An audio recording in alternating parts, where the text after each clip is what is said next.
اعوذ باللہ السمیع العلیم من الشیطان الرجیم من حمزہ ونفخہ ونفثہ بسم اللہ الرحمن الرحیم۔ اللہ تبارک و تعالیٰ کے فضل و کرم سے گزشتہ رات ہم نے 9ویں تراویح پڑھی اور اس میں 9ویں پارے کی تلاوت کی گئی، اور اللہ تبارک و تعالیٰ کے فضل و کرم سے آج ہم کو 9واں روزہ ہے۔ اس نسبت سے 9ویں پارے کی کچھ آیات کا جائزہ لیتے ہیں۔ اللہ تبارک و تعالیٰ نے فرمایا وَلَوْ أَنَّ أَهْلَ الْقُرَىٰ آمَنُوا وَاتَّقَوْا لَفَتَحْنَا عَلَيْهِمْ بَرَكَاتٍ مِّنَ السَّمَاءِ وَالْأَرْضِ وَلَٰكِنْ كَذَّبُوا فَأَخَذْنَاهُمْ بِمَا كَانُوا يَكْسِبُونَ، کہ اگر یہ بستیوں والے، یہ شہروں والے ایمان لے آئیں اور تقوی اختیار کریں تو ہم ان کے اوپر آسمان اور زمین کی برکتوں کے دروازے کھول دیں، لیکن یہ جھٹلاتے ہیں تو پھر ہم ان کو پکڑتے ہیں۔ یہ اللہ تبارک و تعالیٰ کا ایک بتلایا ہوا اصول ہے کہ جتنا ہمارا عقیدہ پختہ ہوگا اور جتنا ہمارے اندر تقوی ہوگا، پرہیزگاری ہوگی، اللہ کا خوف ہوگا، اتنا زیادہ ہم پر آسمان سے، زمین سے برکتیں نازل ہوں گی، اور جتنا زیادہ ہم بغاوت کریں گے، سرکشی کریں گے اور بے خوفی ہمارے اندر آئے گی، اتنا زیادہ بے برکتی آئے گی، اتنا زیادہ اللہ تبارک و تعالیٰ کی پکڑ آئے گی۔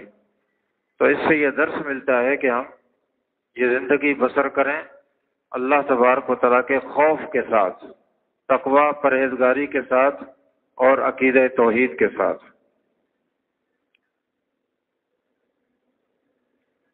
سنن نسائی میں اللہ کے نبی صلی اللہ علیہ وسلم کی حدیث ہے کہ اللہ کی جو حدیں ہیں، جو اللہ نے مقرر کی ہیں، یعنی مثال کوئی چوری کرے تو اس کا ہاتھ کاٹ دیا جائے، شادی شدہ ہو کر زنا کا ارتکاب کرے اس کو سنسار کر دیا جائے، کوئی کسی پر زنا کی تہمت لگائے، جھوٹا نکلے، اس کو 80 کوڑے مارے جائیں، یہ اللہ کی حدود ہیں۔ تو اللہ کے نبی صلی اللہ علیہ وسلم نے فرمایا کہ اللہ کی مقرر کردہ حدود میں سے ایک حد کے قائم کرنے سے اللہ اتنی برکت اور اتنی رحمتیں نازل کرتا ہے جتنی 40 دن کی بارش سے ہوتی ہے۔ 40 دن کی رحمت والی بارش برسے، 40 دن رحمت والی بارش، کس قدر برکات ہوں گی، اس سے کہیں زیادہ اس وقت اللہ تبارک و تعالیٰ برکتیں نازل کرتا ہے جب اللہ کی کوئی حد نافذ کر دی جائے۔ اس کی مثال ہم دیکھ لیں، کافی حد تک سعودی عرب میں ہے کہ وہاں حدود نافذ ہیں، تو کس طرح اللہ تبارک و تعالیٰ نے ان کو برکات سے، بھلائیوں سے مالا مال کر دیا ہے۔ اسی طرح سورہ اعراف کی آیت نمبر 188 ہے، فرمایا کل اے نبی صلی اللہ علیہ وسلم آپ کہہ دیں لا املک لنفسی نفعا ولا ضرا الا ما شاء اللہ، کہ میں اپنی جان کے لیے بھی نفع اور نقصان کا مالک نہیں ہوں۔ اے نبی صلی اللہ علیہ وسلم آپ کہہ دیں کہ میں اپنی جان کے لیے بھی نفع اور نقصان کا مالک نہیں ہوں، مجھے نفع بھی وہی پہنچے گا جو اللہ چاہے گا، نقصان بھی وہی پہنچے گا جو اللہ چاہے گا۔ یہ قرآن مجید کی آیت ہے، سورہ اعراف کی آیت نمبر 188۔ تو اس جملے سے پتہ چلا کہ نفع اور نقصان کے مالک اللہ کے نبی صلی اللہ علیہ وسلم بھی نہیں ہیں۔ جب اپنی جان کے لیے بھی نفع اور نقصان کے مالک نہیں ہیں تو پھر دوسروں کے لیے کیسے ہو سکتے ہیں؟ تو اس طرح کے نعرے لگانا کہ المدد یا رسول اللہ، المدد یا رسول اللہ، یہ سراسر اللہ کے نبی صلی اللہ علیہ وسلم کو اللہ کے ساتھ شریک کرنا ہے۔ یا رسول اللہ، المدد یا رسول اللہ، اغثنی یا رسول اللہ، اس طرح کے نعرے، اس طرح کے جملے، یہ سراسر اللہ کے نبی صلی اللہ علیہ وسلم کو اللہ کے ساتھ شریک کرنا ہے۔ ورنہ اللہ قرآن مجید میں اپنے پیغمبر کے ذریعے یہ اعلان کرا رہا ہے کہ آپ کہہ دیں کہ میں اپنی جان کے لیے بھی نفع اور نقصان کا مالک نہیں ہوں۔ اگلا جملہ کیا ہے؟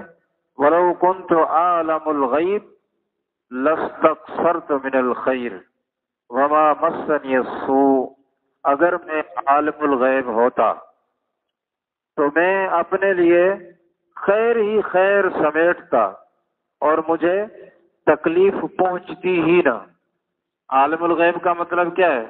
اس کو پتا ہو کہ آگے کیا ہونے والا ہے۔ تو اللہ تبارک و تعالیٰ اپنے نبی کے ذریعے یہ پیغام دے رہا ہے، یہ اعلان کر رہا ہے کہ اے نبی آپ بتا دیں کہ اگر میں عالم الغیب ہوتا تو میں اپنے لیے خیر ہی خیر سمیٹتا، مجھے ذرا بھی تکلیف نہیں پہنچتی۔ اس سے پتہ چلا کہ اللہ کے نبی صلی اللہ علیہ وسلم عالم الغیب بھی نہیں ہے۔ عالم الغیب صرف اور صرف کون ہے؟ اللہ تبارک و تعالی۔ ہم دیکھ لیں حدیث میں کتنی مثال ملتی ہیں۔ 70 قاری ان کو شہید کر دیا گیا، صحابہ کرام، 70 صحابہ کرام قرآن کے قاری لوگ آئے، کہنے لگے کہ آپ ہمارے ساتھ قراء کو بھیجیں، قاریوں کو بھیجیں۔ اللہ کے نبی صلی اللہ علیہ وسلم نے 70 صحابہ جو قرآن کے قاری تھے ان کے ساتھ بھیج دیے۔ آگے جا کر ان کے ساتھ دھوکہ ہوا، سب کو شہید کر دیا گیا۔ اگر اللہ کے نبی صلی اللہ علیہ وسلم عالم الغیب ہوتے تو 70 صحابہ کو بھیجتے۔ اسی طرح کھانے میں زہر ملا دیا گیا، ایک یہودیہ عورت نے دعوت کی، کھانے میں زہر ملا دیا۔ ایک صحابی بشر ان کا نام تھا، بشر بن معرور رضی اللہ تعالیٰ عنہ، انہوں نے کھا لیا، ان کی موت واقع ہو گئی۔ اگر اللہ کے نبی صلی اللہ علیہ وسلم عالم الغیب ہوتے تو اس کھانے میں شریک تھے، آپ کو پتا ہوتا کہ اس میں زہر ہے، آپ بتا دیتے۔ اور اگر پتا ہے آپ عالم الغیب ہیں پھر بھی نہیں بتایا تو دیکھیں کہ معاملہ پھر کہاں جا رہا ہے۔ تو پتا چلا کہ اللہ کے نبی صلی اللہ علیہ وسلم عالم الغیب نہیں ہے۔ اسی طرح اللہ کے نبی صلی اللہ علیہ وسلم کی پیاری بیوی سیدہ عائشہ رضی اللہ تعالیٰ عنہ پر کتنی بڑی تہمت لگی، کتنی بڑی، قرآن میں جس کا ذکر ہے، نعوذ باللہ، زنا کی تہمت لگی، اور 50 دن تک اللہ کے نبی صلی اللہ علیہ وسلم پریشان رہے، جب تک وحی نہیں اتری تب تک پریشان رہے۔ تو اگر عالم الغیب ہے پریشانی کس بات کی ہے؟ اگر آپ عالم الغیب ہیں تو پریشانی کس بات کی ہے؟ تو یہ سارے دلائل اور قرآن مجید کی یہ آیت اس بات کو واضح کر رہی ہے کہ عالم الغیب اللہ کے نبی صلی اللہ علیہ وسلم نہیں ہے، اللہ تبارک و تعالی ہے۔ اللہ تبارک و تعالی قرآن مجید کو سمجھنے کی توفیق عطا فرمائے۔ اس ویڈیو کو زیادہ سے زیادہ شیئر کیجیے اور ہمارے چینل سبحانی مسجد لیاری کو سبسکرائب کیجیے اور صدقہ جاریہ کے مستحق بنیے۔ جزاکم اللہ خیرا کثیرا فی الدنیا والآخرہ۔